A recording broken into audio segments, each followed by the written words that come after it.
Um, Welcome everybody. How are you doing today? It's so very nice to have you here. And today I wanted to speak very briefly again about our upcoming 3-week program, Realizing the True Nature of I. And also how to awaken and transcend suffering in today's world.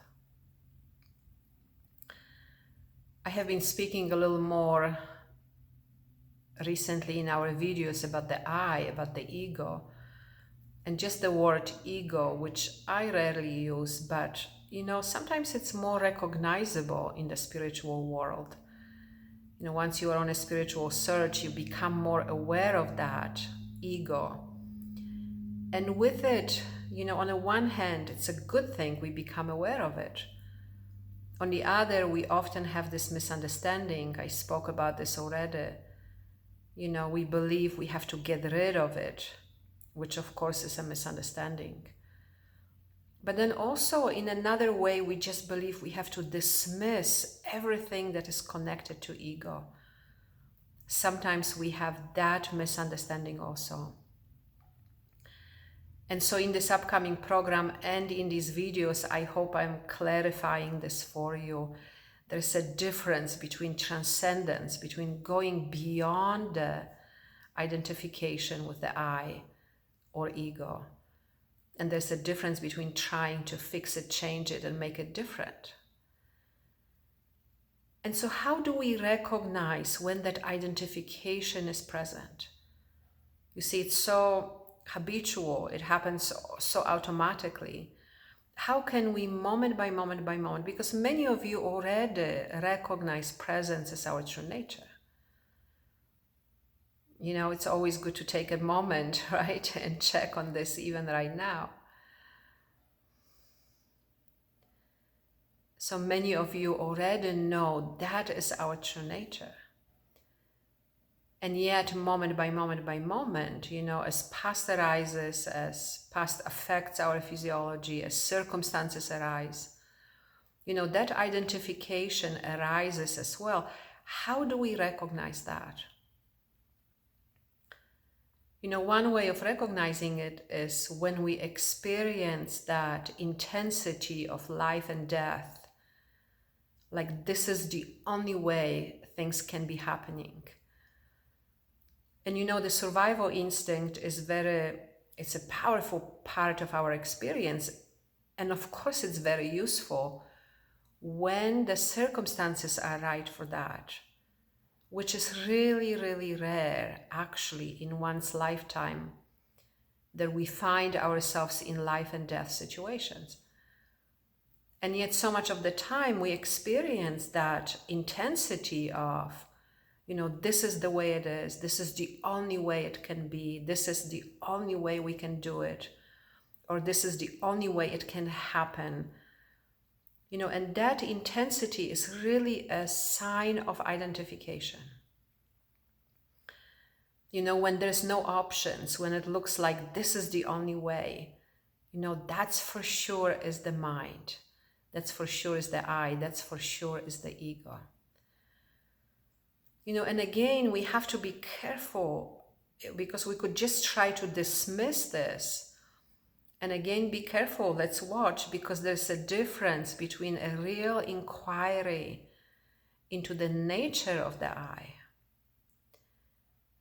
And there's a difference between just wanting to dismiss it, right? The most powerful way is to simply recognize that intensity is present.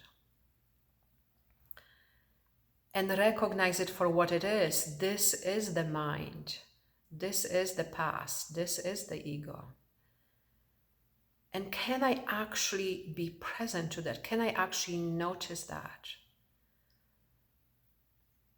Without dismissing it, without trying to change it, without trying to fix it. Can I actually be present to the experience of it as it arises here? Because I have done this practice with you many times, and we will be doing it more in our program as well. It's so powerful to actually, there's actually even an e-learning program that will be available shortly on what does it mean to be here, where we can learn this, how to be here.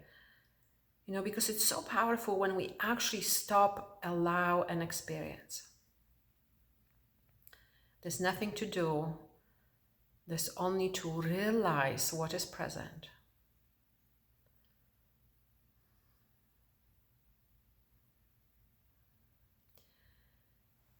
And so often just that moment of attention and presence is enough.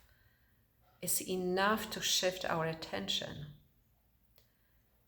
And if it's not, remember noticing sensations, or, a very powerful way, either directly come to presence or the who am I inquiry that so directly takes us beyond the experience of the I. And there's oftentimes reasons, right? There are many reasons, and I don't mean it badly, I just mean it factually, why that sense of, this is the only way is arising. And that really is the characteristic of the ego, right? The ego believes itself to be in charge. It believes that it knows, how things are supposed to be going, and this is the way. And of course, in our natural stage, all options are available. There's a spaciousness, there is a naturalness, and there's also a natural movement that arises here that is not based on the past. The direction in which things are moving. The universal will, not the individual personal will.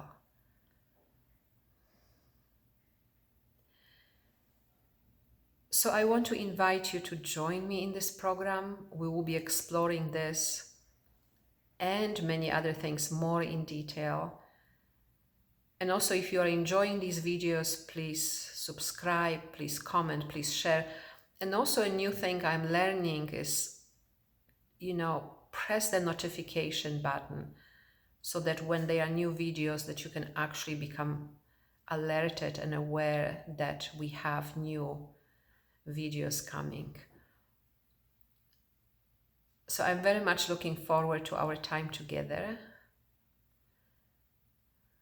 and enjoy this moment.